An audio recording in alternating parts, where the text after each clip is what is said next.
Assalamualaikum teman-teman, kembali lagi di channel Rumahku Surgaku. Sebelum nonton videonya, yuk kita subscribe, like, and comment.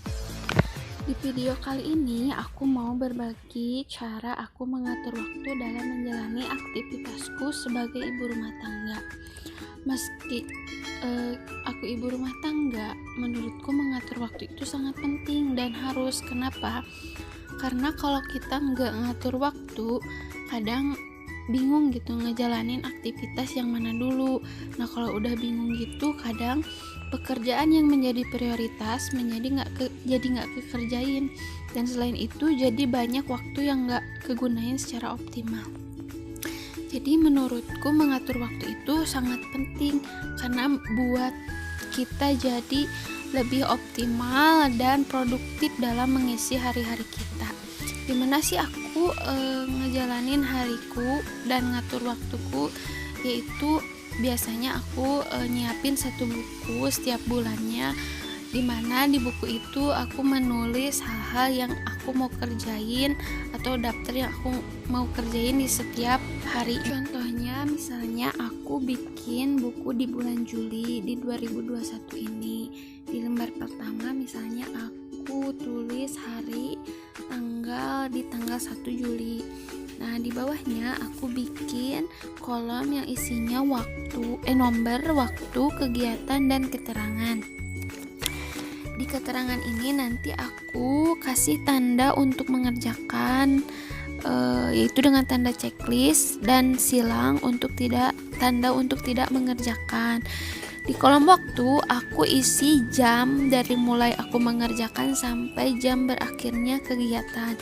Di kolom kegiatan aku isi dengan kegiatan-kegiatan yang mau aku jalanin di setiap harinya. Contohnya misalnya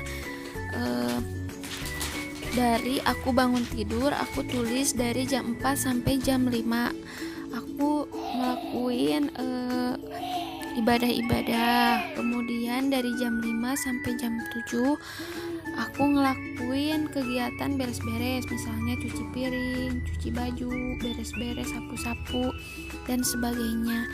Nah, kemudian terus sampai kegiatanku tidur kembali.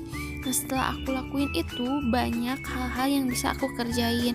Bahkan aku bisa ada waktu untuk kegiatan diriku sendiri. Misalnya udah jelas ya, kalau kita punya anak ya pasti waktu dengan anak pasti lebih banyak. Kemudian aku ada waktu dimana aku bisa baca buku, kemudian bisa dengerin keilmuan dari video-video, kemudian bisa menjalankan hobi-hobiku. Misalnya hobiku adalah menggambar dan merajut, dan banyak lagi yang bisa aku kerjain ketika aku ngisi kegiatan-kegiatan harianku.